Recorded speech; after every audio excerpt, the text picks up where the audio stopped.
HS 100 students. This is Professor Donald Collins.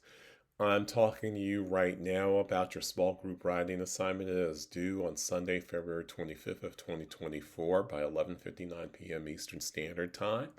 That is East Coast Time, U.S. You have I've given you a variety of different kinds of things to use as part of doing this assignment. I've given you a general assignment document that describes the instructions and what my criteria for the assignment. You have a writing rubric underneath in the assignment folder for the small group writing assignment on Moodle. You have so you have the rubric, you have the instructions, you have sample documents that show you how to do the assignment and how to do it right. You also have a template from which those assignments that were done for me in a previous semester used to do their assignments. And I'm going to go through some of that now. I'm going to go through some of what I'm asking you to do here and now. So the first thing I'm going to do is talk about the assignment instructions themselves. I'm sharing the screen so that you can actually see said instructions. But here I go. The following topics are based on the issues we have covered in my lectures and lecture notes and discussions, or covered in your film's readings through week 6. Your questions, essay, response, depending on the type of essay, should be between meaning basically how much are you going to spend on black migration, how much you can spend on a historian's craft, or the nature of higher education encompassing those sorts of things, right? Should be between 3 and 4 pages in length. And it's not really an essay you're writing. You're writing an introductory paragraph that introduces me as the reader to the 3 questions that you plan on asking and the explanations you're going to give behind the significance of such questions, right? You need to cite sources within that. You don't need a conclusion. You don't need a whole lot of other things, right? But that's what I'm expecting. 3 and 4 pages of length, 800 to 1,000 words. Should have your names on it with a heading, not cover pages. Cite your sources using proper links to your sources and a list of references at the end of your paper. Meaning that you can I'm giving you some wiggle room. If you know APA, if you know Chicago style, if you know MLA, if you know any of those things, use it. Use parenthetical citations.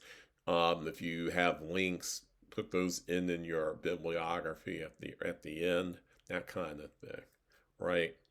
I also make mention that if you want to use ChatGPT, that you definitely should cite that you should have it in your bibliography at the end of your paper, which does not count towards your page count, by the way, just so that you know, right? Number your pages. You're submitting this via Moodle as a Word document by 11:59 p.m. EST. You will definitely lose points if you submit it as a PDF because I like commenting on stuff. Probably not as many, but just keep that in mind. You will definitely lose a full letter grade plus if you are late and you don't have an excuse, reason, or an extension of some sort for submitting it later. So, and the assignment is basically this. I say this, and y'all are probably, what's counterintuitive me? This assignment is a deliberately counterintuitive one. The objective is to help you all think more like historians in our approaches for understanding historical phenomena, including the people involved in such. The expectation is for each of you to address issues raised through lectures, film, and other multimedia materials, readings and online sources, and classroom discussion to formulate good historical questions, primarily questions about what we didn't cover, what needed deeper coverage in the first half of this course. By the end of week 6, this is to give you some sense of what we're going to cover by the end of 2.5 weeks from now. History of storytelling by week 5, which we've already done. Oral histories and oral traditions are reliable primary sources. We did that last week. Music is the language of black migration is a reliable primary source. I kind of already started that informally, but I plan on covering it during week 6. Origin, journey, and destination, various meanings for black migration. We've started that for week 4. Black working class formation, historians' use of data and theory, that's going to be week 5. Although, again, I've started some of that already. Notions of the Black elite, Harlem Renaissance, and Black migration, Again, informally have started some of this already. It's also in your lecture notes. And the role of journalists as would-be professional historian, at least a little bit by week 6. We have already done a little bit. We've done Isabel Wilkerson. We'll probably talk a little bit about Nick Lamont. I've already talked about the role of historians in providing the first blush or rough draft of history with regard to black migration, as well as journalists, right? As individuals, you each need to formulate 3 questions to dive more deeply into the themes from the content in the course through week 6.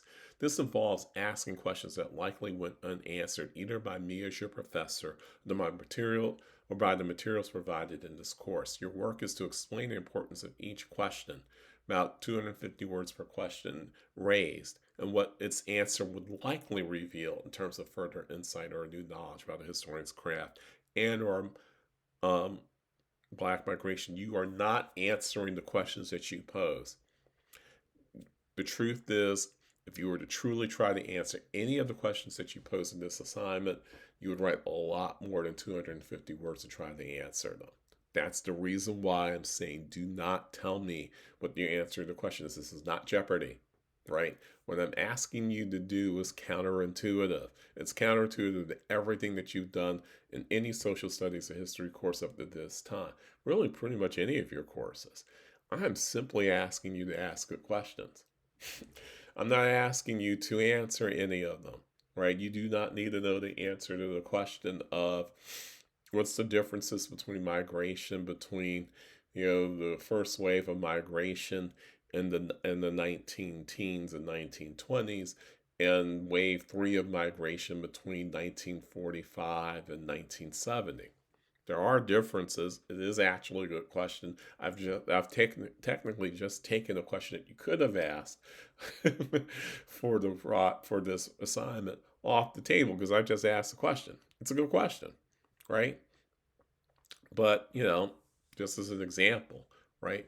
But don't try to answer that question. That question could be a thesis, could be a book, could be several books if you're trying to write several books, right? So you don't want to really answer that question.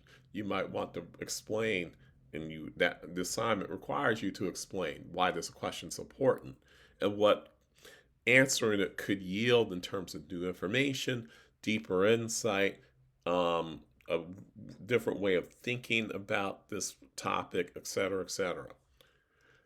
Right? That's not speculation. You ask a question for a certain reason. You might not know everything is expecting your answer, but you are expecting something. So you're not speculating. You're like, I'm asking this question because I think it will provide more information about X, Y, or Z, right? You don't need to do more than that. Okay? Questions should not be speculative or what if. Like, what if black folk didn't leave the South in the 19 teens and 20s? It's not, what if white people hadn't decided to form mobs and riot and try to destroy black communities and businesses and did everything they could to distance themselves from black people residentially, educationally, and otherwise? Those kinds of questions are not good questions. And the reason why they're not good questions is simple, right? What if question is not only speculative, it puts you as a historian, you as a student, me as a professor, trying to predict an entirely different timeline of past, present, and future that currently exist. And it's hard enough for people with the imagination of sci-fi writers to do it. Why should we be doing that when we're trying to understand what did happen, what is happening, what it could mean for our future, what it has meant for our present, what did it mean in the past? We're trying to get that down pat.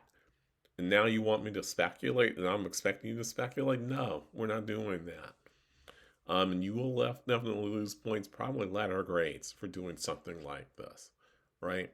I keep saying do not try to answer your own question, but some of you are probably going to be tempted to because you think you're smart enough to try to answer complex questions like this. And I'm saying to you that is not only not necessary, you're making more work for yourself, and you're not going to get a much better grade than what you would end up getting if you just did the assignment the way I laid it out for you.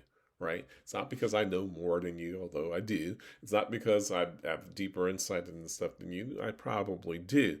That's not it. It's more about This is an assignment that is designed about asking good questions because guess what? When you do your final project for this course, you need to ask good questions, and being able to ask good historical questions will yield better answers at the other end of it, answers that you're expecting, as well as answers you might be surprised at, right? That's why you need to ask good questions. This is not an assignment, this is not a trivial assignment by any stretch. It's an assignment that is meant to make you think through why you're asking good questions and those sorts of things, and why questions are important, right? And so you really want to get specific about what you don't know about Black migration studies, about what's the holes that need to be filled, about stuff that we actually started talking about, but we didn't go into it as in depthly as you would like. So you want to tailor and be specific with those kinds of questions. You don't just want to just throw anything out there, and certainly not what ifs. Those aren't good questions.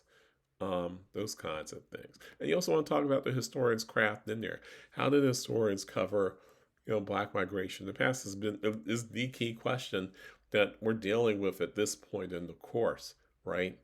And it's not always been good. They've oversimplified certain aspects, obfuscated other aspects, completely erased other aspects, and position things in ways that really don't get at the Black experience through migration and what that has meant for the country as a whole, right? So you need an introduction that goes with those questions to describe the theming around your questions and those sorts of things, and what food for thought came from you writing those questions, all in that paragraph. You do not need a concluding paragraph because this is a questions assignment. It's not a term paper. It's not a research paper. It's literally you thinking through the kinds of questions that you would have liked to have seen more stuff on and why that stuff is important to know, right? Not about answering, right? So there's that. We'll talk about this more in class. I'll show this in class probably either on Thursday or if worst comes to worst next Tuesday or sometime during week 5. But I'm also going to put this up so that you can watch it at any time. If you have any questions, ask me. Okay. So, but the other part I want to show you are the samples. The samples are important. Unfortunately, I've only done this assignment a couple of times, and I've only done this once at um, Loyola University, Maryland, right? So I didn't really have a lot to work with when I did this assignment with my students last semester, but some came through in pretty good ways around this assignment. If I can only get my Adobe Acrobat Reader stuff to work the way I want it to, right? There we go. So I'm scrolling up through an assignment. This is for my Civil War Reconstruction class. Let me just say that. And they did the assignment exactly as I laid it out. They did an introduction where they broke down what the theming around the questions that different people, because they did it as a group assignment, asked, right? And so I complained that they didn't do enough analysis in their thing, but it wasn't that bad. It's actually pretty good. All right, talking about the questions that they would like to see. But the key thing is, here are the questions. Not these questions can be complicated, but they don't have to be. How did the Civil War impact the socioeconomic structure of the United States? That's a big question. There are whole books on this question, which is exactly why they weren't supposed to answer it. Now, the way this reads, this is just using this as an example. The question examines the impact of civil war and socioeconomic structure in the United States holds significant importance in understanding the profound consequences of this crucial historical event.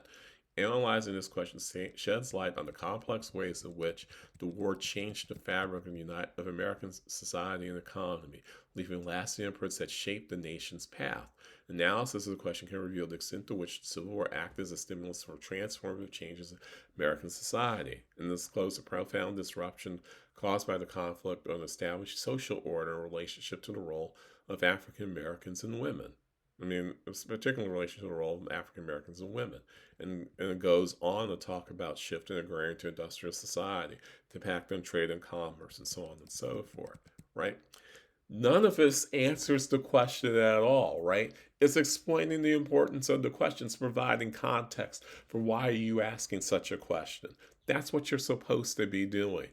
All three questions that you ask as an individual in your individual assignment. None of you are doing this in group format. That's exactly how these should read. You're essentially explaining the importance of this question and what are you going to glean? What more information or additional things are you going to learn? What new insight will you have? What new perspective will you have? What new world sense or view will you have on the topic of Black migration, or on the topic of how historians have treated this topic, or how journalists have treated this topic, or how the craft, um, aspects about the craft that you would like to know more about, either vis-a-vis Black migration or beyond Black migration. Would you like to learn more about Marxist theory, something like that, right? Questions can be somewhat off topic since they don't have to deal with Black migration specifically, but they do have to deal with the historian's craft in some sort of way. They can't be completely speculative questions, right?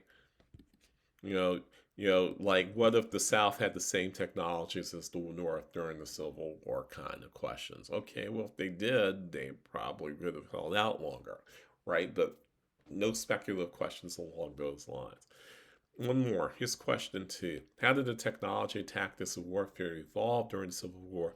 And what were their long-term impacts? This is a question that quite a few people asked in this particular class during the war, but this class handled it the best because they didn't try to answer the question. The evolution of technology and tactics during the Civil War serves extreme importance in comprehending the ever-changing nature of warfare and future military strategies, right? It's important for the reason that the Civil War, and they made a good assumption with this. The Civil War used technologies that we are still grappling with to this day, and on the future of that in terms of warfare, technology, military strategies. Yeah, and it goes on. They're exploring the technological advances such as the emergence of rifled muskets, the utilization of railroads and telegraphs, and construction of warships can share light on how these innovations revolutionized the nature of warfare and logistical support, right? These are things that I mentioned in class, or actually mentioned in my lecture notes, but I don't in any way explain the impact of these technologies in the immediate and in the long term in terms of the Civil War and beyond.